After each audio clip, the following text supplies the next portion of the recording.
Hari ini kita ke tema 8.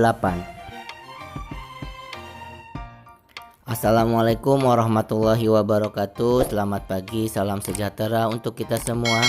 Bertemu lagi dengan Pak Yayat pada tema 8, daerah tempat tinggalku. Subtema 1, lingkungan tempat tinggalku, muatan pelajaran bahasa Indonesia untuk kelas 4. Menjelaskan teks fiksi beserta unsur-unsur pembentuknya. Setiap daerah di Indonesia memiliki cerita rakyat yang menjadi ciri khas daerahnya. Cerita fiksi termasuk salah satu jenis teks fiksi. Teks fiksi adalah teks yang berisi rekaan atau hayalan yang tidak berdasarkan kenyataan.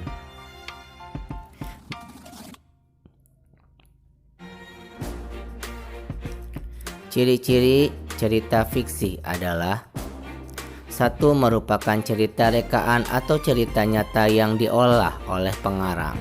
2. Bertujuan untuk menghibur dengan menceritakan suatu peristiwa. 3. Disajikan dalam alur cerita. 4. Menggunakan bahasa yang komunikatif. 5. Menggunakan bahasa yang tidak baku.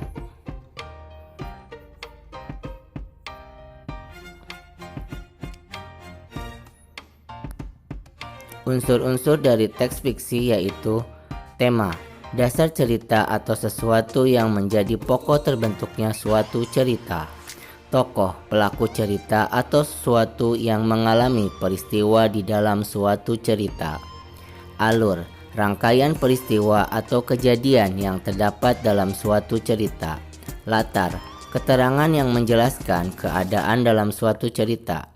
Latar dalam teks fiksi terbagi menjadi latar tempat, latar waktu, dan latar suasana. Amanat, pesan yang terkandung dalam sebuah cerita. Jenis-jenis teks fiksi. Jenis-jenis teks fiksi. 1. Cerita rakyat. Cerita dari zaman dahulu yang hidup di kalangan masyarakat dan diwariskan secara lisan. Jenis rakyat dapat dibedakan menjadi 5 jenis, yaitu: cerita jenaka, mite, fabel, legenda, dan sage.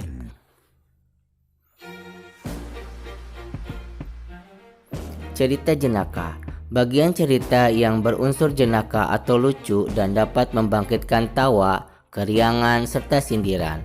Contoh Sikabayan Sunda, Lebay Malang Sumatera, dan Banjir Jawa.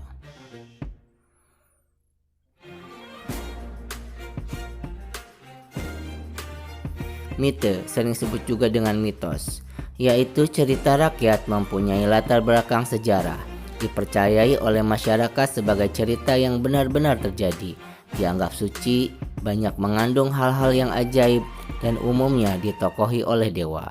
Contohnya Nyai Roro Kidul, Ratu Laut Selatan, Joko Tarub, dan Dewi Nawangwulan. Fabel, salah satu jenis fabel dongeng ini mengenai dunia binatang, di mana binatang-binatang bahkan makhluk-makhluk yang tidak bernyawa bertindak seolah-olah sebagai manusia. Contoh kelinci dan siput, kancil dan anjing pemburu. Legenda, cerita rakyat yang dianggap benar-benar terjadi dan dihubungkan dengan tokoh sejarah. Telah dibumbui dengan keajaiban, kesaktian, keistimewaan tokohnya. Contohnya terjadinya Danau Toba di Sumatera Utara, Sangkuriang, legenda Tangkuban Perahu dari Jawa Barat. Saga, cerita lama yang berhubungan dengan sejarah dan menceritakan keberanian, kepahlawanan, kesaktian, serta keajaiban seseorang. Contohnya Calon Arang, Ciung Wanara.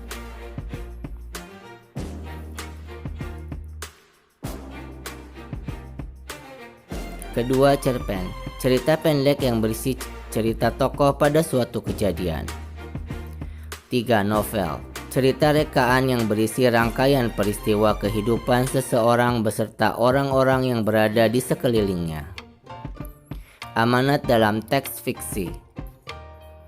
Amanat merupakan pesan yang terkandung dalam suatu cerita. Amanat dapat dipahami setelah kita membaca keseluruhan teks. Dalam teks terdapat tokoh-tokoh yang berperan di dalamnya. Tokoh-tokoh tersebut memiliki watak yang berbeda-beda. Ada tokoh yang berwatak positif, ada juga tokoh yang berwatak negatif. Contoh watak positif diantaranya penyayang, rendah hati, suka menolong, dan jujur. Contoh watak negatif, sombong, kikir, pembohong.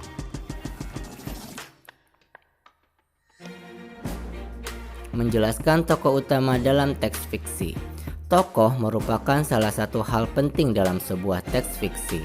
Dalam sebuah teks fiksi bisa terdapat satu tokoh, bisa juga beberapa tokoh. Setiap tokoh memiliki peran atau fungsinya masing-masing dalam suatu cerita.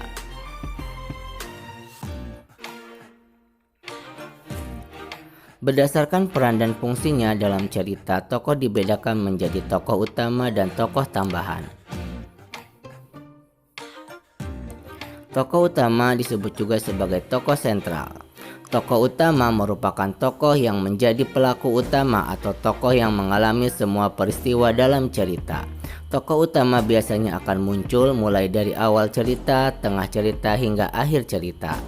Tokoh utama dapat berwatak positif atau baik dan juga dapat berwatak negatif atau tidak baik. Menentukan karakter tokoh protagonis dan antagonis dalam teks fiksi. Setiap tokoh utama yang terdapat pada teks fiksi biasanya memiliki dua sifat, yaitu sifat baik atau positif dan sifat tidak baik disebut negatif. Tokoh yang memiliki sifat baik disebut tokoh protagonis. Tokoh yang memiliki sifat tidak baik disebut tokoh antagonis.